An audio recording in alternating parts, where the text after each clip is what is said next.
আমাদের উপদেষ্টা ফরিদা ম্যাডাম কেন বললেন যে বাধ্য হয়ে ভারতে ইলিশ পাঠাচ্ছেন? এইখানে আমাদের সমস্যা যে ওনাকে কে বাধ্য করছে।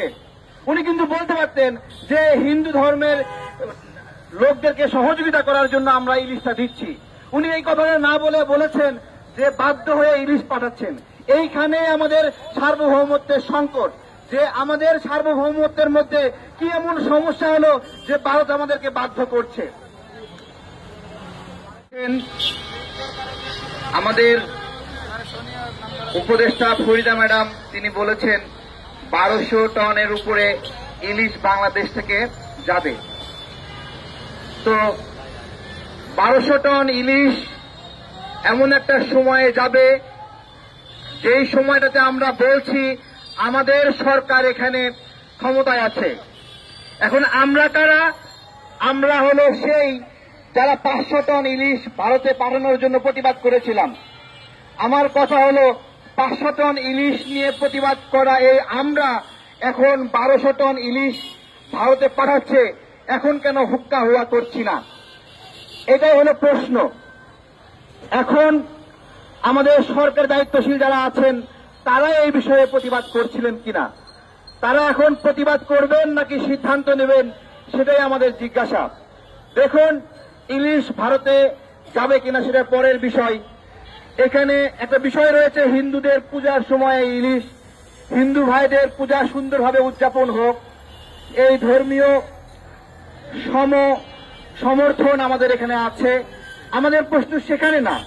আমাদের উপদেষ্টা ফরিদা ম্যাডাম কেন বললেন যে বাধ্য হয়ে ভারতে ইলিশ পাঠাচ্ছেন? এইখানে আমাদের সমস্যা যে ওনাকে কে বাধ্য করছে।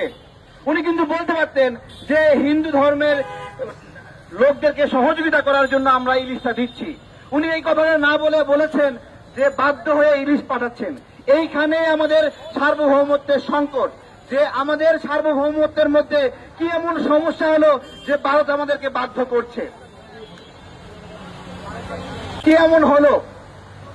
দেখুন ভাইরা, এই বাংলাদেশে আবরার ফাহাদ খুন হয়েছে এই ইলিশ নিয়ে কথা বলার কারণে। বলেছিল দাদাবাবুদের 500 টন ইলিশ দিচ্ছেন, অথচ সে দাদাবাবুরা আমাদেরকে বন্দর সহযোগিতা দেয়নি আমাদের 1971 সালে মুক্তিযুদ্ধের পরে। তখন আমাদেরকে নতুন করে বন্দর, আমাদের আমদানি রপ্তানির কোনো অবকাঠামো ছিল না। ওই বিপদের সময় ভারত আমাদেরকে সহযোগিতা করেনি, তাহলে কেন ইলিশ দিচ্ছে? সেই কারণেই কিন্তু আবরার ফাহাদকে খুন করা হয়েছে। এখানে অনেক রহস্য রয়েছে। আমাদের সার্বভৌমত্বের সংকট যে কোন জায়গায় আমরা ধরতে পারছি না। ওইখানে আবরার ফাহাদের খুনিদের মধ্যে এমন কিছু আছে যারা আবার আমরা শুনছি শিবির সমর্থিত, এবং তাদেরকে শিশির মনির বাঁচানোর চেষ্টা করছেন।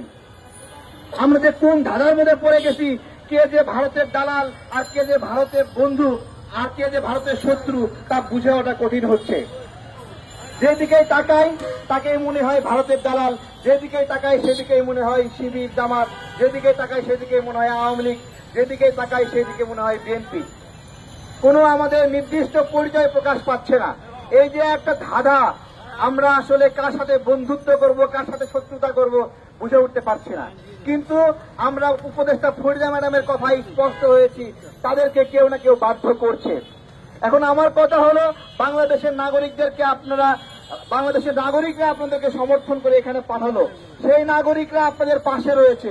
আপনারা পার্শ্ববর্তী দেশ আমাদেরকে বাধ্য করছে, আর আপনারা সেটা আপনাদেরকে মেনে নিয়ে সেখান থেকে ভারতে ইলিশ পাঠাচ্ছেন। আমরা কি বলছি? আমরা বলছি যে ভারত বাংলাদেশের সম্পর্ক হবে গিভ অ্যান্ড টেক, অর্থাৎ আমাদেরকে যদি দেয় আমরা তাদেরকে দেব। এছাড়া স্বল্প মূল্যে আমরা আমাদের কোনো সম্পদ দেব না। আমরা যখন এই প্রশ্নগুলো করছি তখন বলছে শেখ হাসিনার সময়ে ভারত নাকি হলো উপহার হিসেবে দেওয়া হতো। ভুল কথা, কোন সময়ে ভারতকে উপহার হিসেবে ইলিশ দেওয়া হয়নি। এবং একটা দেশ আর একটা দেশের কাছে জিনিস বিক্রি করলে ওটাই উপহার হিসেবে থাকে। তার যেটা ব্যাপক দরকার ওইটা যদি বিক্রিও করেন সেটাই একটা উপহার। তো এই বিষয়গুলো আমরা এখানে বলা হয়েছে। জুতা প্রদর্শন, এখন কি বলবো, কাদেরকে জুতো দেখাবো? যাদেরকে বসেছি তারা তো আমাদেরই লোক, এখন নিজের লোককে জুতো দেখাতে হচ্ছে। এই হলো অবস্থা। প্রিয় ভাইয়েরা, আমরা আসিফ নজরুল স্যার এখানে দায়িত্বে রয়েছেন, আপনাদেরকে আপনাদের অবস্থা ক্লিয়ার করতে হবে। যেটাই হোক আপনাদেরকে আমরা ধরবো। ওই একটা নামই আসে যে আপনি কি করছেন তাহলে এখানে। এখানে আমাদের আরো উপদেষ্টা যারা আছে তারা আছে এখানে।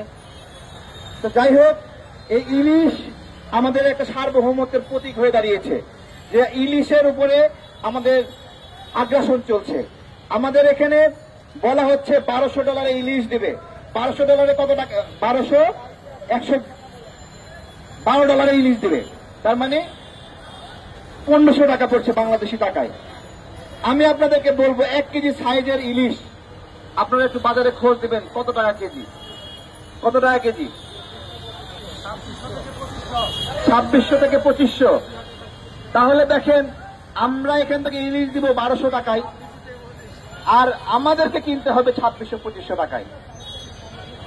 ঠিক এই মুহূর্তে আমি আজকে জিজ্ঞাসা করছি আমাদের সামনে যারা আছেন, সর্বশেষ কবে আমরা ইলিশ খেয়েছি? তাহলে এই নাগরিকদের প্রতি আপনাদের কোনো দায়বদ্ধতা নাই। এই দেশের নাগরিকরা কিভাবে ইলিশ খাবে, কিন্তু আপনারা আপনাদের জায়গা থেকে ভারত আপনাদেরকে বাধ্য করছে। আমরা স্পষ্ট করে বলতে চাই, আমরা শেখ হাসিনার পতনের পরে এইরকম কোনো অবস্থা চাই না যে রাজনৈতিক দলগুলো ভারতের পেটে ঢুকে যাবে। খুব দুঃখজনক, এক একটা বড় বড় রাজনৈতিক দল ভারতের আশীর্বাদের অপেক্ষায় আছে, ভারত তাদেরকে ক্ষমতায় বসবে। আশীর্বাদের বলছে, জামাতের আমির ডক্টর শফিকুর রহমান সাহেব বলছেন, কি বলছেন?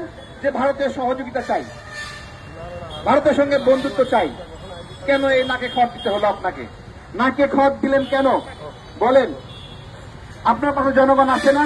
সে জনগণের উপর ভরসা নাই, আপনাকে ঘটা করে বলতেই হলো ভারতের সাথে বন্ধুত্ব চাই।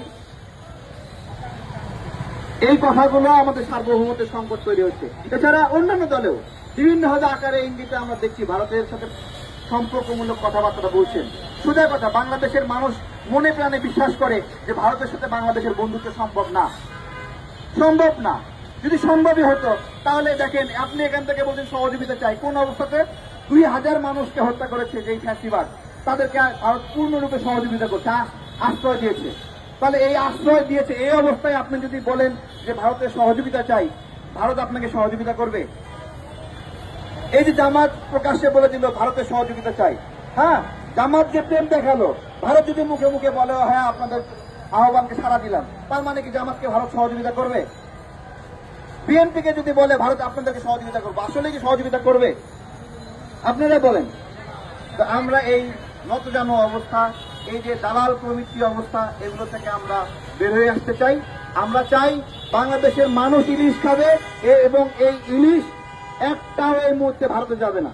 যদি এরকম হতো যে ভারতের পূজাকে বাস্তবায়ন করার জন্য সহযোগিতা ইলিশ, সেটা আমরা যে হ্যাঁ ভারতের পূজাকে সহযোগিতা করার জন্য, যেহেতু এই প্রশ্ন আসছে যে ভারতে ইলিশ দেওয়ার জন্য বাধ্য করা হচ্ছে, সেহেতু আমরাও দেখা উচিত যে কোথায় বাধ্য করছে, সেই প্রশ্নের আমরা জবাব চাওয়া উচিত। ধন্যবাদ সবাইকে।